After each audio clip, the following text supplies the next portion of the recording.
तो क्या आपने कभी एक ऐसी जगह के बारे में सुना है जहां पर खुद भारत सरकार ने बोर्ड लगाकर ये चेतावनी दी हो कि सूर्यास्त के बाद अंदर जाना सख्त मना है। और आज की वीडियो में मैं एक ऐसी जगह के बारे में बात करने वाला हूँ जो कि है इंडिया की one of the most haunted location, Rajasthan का भानगढ़ किला। आखिर क्यों आज भी लोग इसमें जाने से कतराते हैं और क्या कहानी छुपी है इस भानगढ़ के खंडहर किले के पीछे, सब चीज़ों के बारे में इस वीडियो में बात करेंगे। लेकिन अभी तक अगर आपने चैनल को सब्सक्राइब नहीं किया तो चैनल को सब्सक्राइब कर देना, क्योंकि आगे भी आपको ऐसी ही खौफनाक कहानियां देखने को मिलती रहेंगी। तो चलिए वीडियो में आगे बढ़ते हैं। तो 16वीं सदी का भानगढ़ आज की तरह खंडहर बिल्कुल भी नहीं था। ये एक काफ़ी ज़्यादा अमीर और काफ़ी ज़्यादा खूबसूरत रियासत थी। बताया जाता है कि जो भानगढ़ का बाजार था वहाँ पर इत्र, रत्न और जो मसाले थे उनकी खुशबू महकती थी। लेकिन भानगढ़ की सबसे खूबसूरत चीज कोई हीरे या मोती नहीं, बल्कि उसकी राजकुमारी थी जिसका नाम था रत्नावती। राजकुमारी रत्नावती इतनी खूबसूरत थी कि जो भी उन्हें देखता था वो उन पर मोहित हो जाता था। राजकुमारी केवल 18 साल की हुई थी कि आसपास के जितने भी राज्य थे वहां से उनके लिए रिश्ते आने शुरू हो गए थे। और तो और जो भानगढ़ की जनता थी उनको भाई एक देवी की तरह पूजती थी। लेकिन कहते हैं ना, जहाँ पर काफी ज्यादा रोशनी होती है वहां पर जो परछाई होती है वो भी उतनी ही ज्यादा गहरी होती है। और ऐसा ही कुछ भानगढ़ के साथ भी था। भानगढ़ के ही कोने में रहता था एक तांत्रिक जिसका नाम सिंधिया था। एक दिन राजकुमारी अपनी सहेलियों के साथ राजमहल से बाहर निकल ही रही थी कि इस तांत्रिक की राजकुमारी पर नजर पड़ जाती है, और वही हुआ जिसका डर था। तांत्रिक राजकुमारी पर मोहित हो जाता है। राजकुमारी इतनी खूबसूरत थी कि कोई भी उन पर मोहित हो जाता, और ऐसा ही बिल्कुल तांत्रिक के साथ भी हुआ।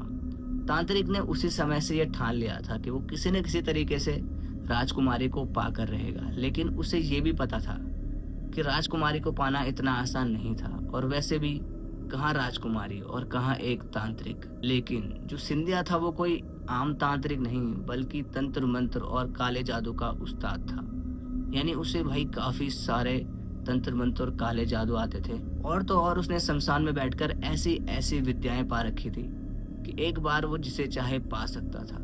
उसे पता था भाई कि वो राजकुमारी को किसी भी हालत में नहीं पा पाएगा। तो भाई उसने अपनी सबसे खतरनाक और सबसे डरावनी जो विद्या कहते हैं, वशीकरण, उसकी सहायता ली। एक दिन राजकुमारी की दासियां राजमहल से बाहर जाती हैं, और वो इसीलिए क्योंकि उन्हें राजकुमारी के लिए श्रृंगार और इत्र लाना था। तो इसीलिए वो चले जाती हैं भानगढ़ के बाजार में, जहाँ पर वो तांत्रिक सिंधिया भी होता है। और उसे इसी चीज का तो काफी टाइम से इंतजार था। वो इसी चीज की ताक में बैठा था कि कभी उसे ऐसा मौका मिले, और आज उसे वो मौका मिल चुका था। तांत्रिक वैसा ही करता है जैसा उसने सोचा था।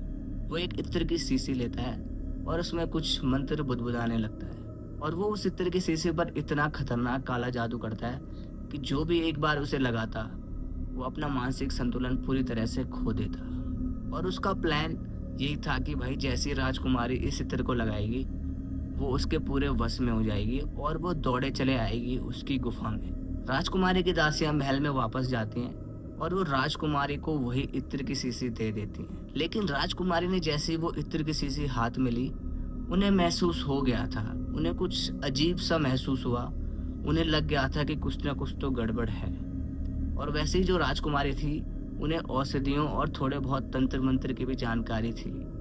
तो उन्हें मतलब ये पता चल गया था कि कुछ ना कुछ तो भाई यहाँ पर इस शीशी में गड़बड़ है।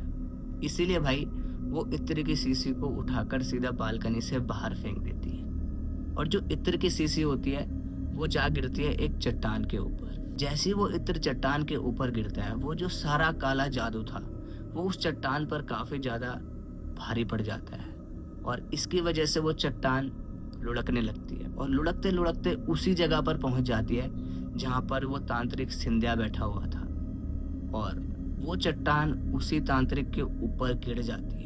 अब आम सी बात है, इतनी बड़ी चट्टान किसी के ऊपर गिरेगी तो वो मर ही जाएगा।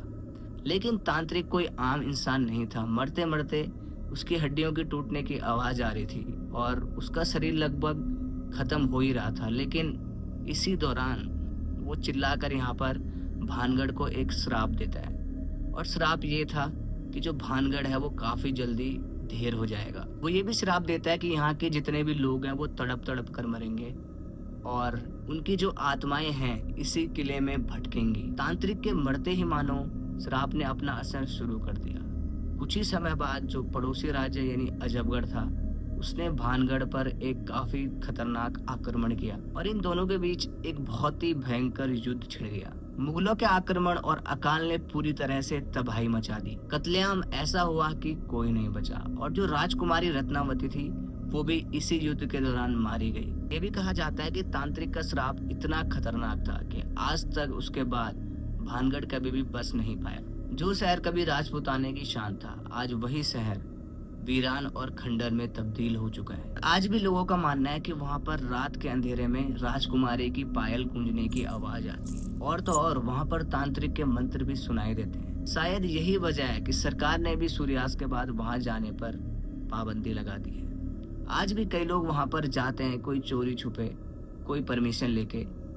कुछ लोगों को भाई काफी खतरनाक एहसास हुआ है। कुछ लोग कहते हैं कि वहाँ पर कुछ तो ऐसी चीज है जिसने कि उन्हें वहाँ पर दिक्कतें दी और कुछ लोग कहते हैं कि उन्हें कुछ भी ऐसा महसूस नहीं हुआ। तो सबके अपने अपने अलग अलग विचार हैं इस चीज पे। बाकी आपके हिसाब से क्या भानगढ़ में सच में ऐसा कुछ है? आप कमेंट करके बता सकते हैं। साथ ही साथ चैनल को सब्सक्राइब कर लेना ताकि आगे भी आपको ऐसी कमाल कमाल की डरावनी स्टोरीज देखने को मिलती रहे। बाकी इस वीडियो को रखते हैं यहीं तक, मिलते हैं आपसे नेक्स्ट वीडियो में।